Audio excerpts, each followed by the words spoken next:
அப்படின்னு பார்த்தோமானால் அவர்களுக்கு இணையாக நாம் யாரையும் சொல்ல முடியாது என்று நாம் கொண்டாடுகிறோம். சாமானிய மனிதர்கள், அவர்களை காட்டிலும் மிக உசந்தவர்கள் ரிஷிகள், அவர்களை காட்டிலும் ஆழ்வார்கள் மிக உசந்தவர்கள் நாம் கொண்டாடுகிறோம். அந்த கணக்கிலே அப்பேற்பட்ட ஆழ்வார்களுக்குள்ளேயும் கூட மிக ஒரு வைபவம் கொண்டிருக்கக்கூடிய ஆண்டாள் நாச்சியாருடைய அவருடைய திருநட்சத்திர உற்சவம் கொண்டாடும்படியாகவும் நாளைய தினம் திருவாடை பூரம் அந்த நன்னாள் எல்லா இடத்திலையும் நாம் கொண்டாடுகிறோம். அந்த ஒரு தருணத்திலே நமக்கு இது போன்ற அழகான ஒரு வைணவ மாநாடு இன்றைய தினம் நமக்கு வாய்ப்புள்ளது என்று சொன்னால் அது ஒரு விதத்தில் ஒரு விசேஷம்தான்.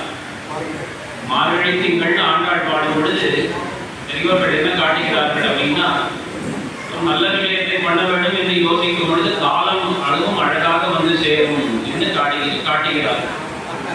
இதுபோல வருடா வருடம் நாம் இந்த ஒரு ஆடி மாதம், பெரும்பாலும் ஆடி மாதத்திலே இங்கே நாம் ஒன்று சேர்க்கிறோம். இந்த விழுப்புரம் நம்மாழ்வார் சபை மூலமாக நடக்கக்கூடிய இந்த மகாநாடு, அதில் இந்த முறையில் பார்த்தோமானால் 18வது ஆண்டு அமைந்திருக்கு. 18 என்று சொன்னால் வைணவத்தில் அது ஒரு தனி பெருமை தான். பல எண்ணிக்கைகள் இருக்கு. இந்த 18 அப்படின்னு சொல்லும் பொழுது பொதுவாகவே நம்முடைய தர்மத்திலே பார்த்தோமானால் மகாபாரத யுத்தம் என்று பார்த்தால் அது 18 நாட்கள் நடந்தது. மகாபாரதம் என்பது கூட 18 பருவாக்கள், அதில் பருவங்கள் பகுதிகள் இருக்கு. அதில் மகாபாரதத்தினுடைய உயிர் நாடியாக சொல்லப்படக்கூடிய கீதை, பகவத்கீதை என்று பார்த்தால் அதுவும் 18 அத்தியாயங்கள் கொண்டதுன்னு பார்க்கிறோம். மகாபாரதம் சொல்ல வந்தது எந்த விஷயத்தை அப்படின்னா, சூதுகோணம் ஏற்றத்தை சொல்ல வந்தது என்று காட்டுவது.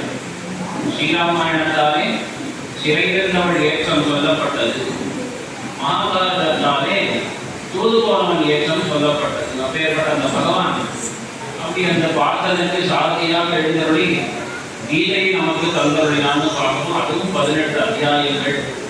அதற்கு மேலே ஸ்ரீவைஷ்ணவ சம்பிரதாயத்தில் விசேஷித்து பார்த்தோமானால் 18 முறைகள். இந்த கீதையினுடைய சாராம்சம் எது அப்படின்னா சரம ஸ்லோகம்னு சொல்றோம்.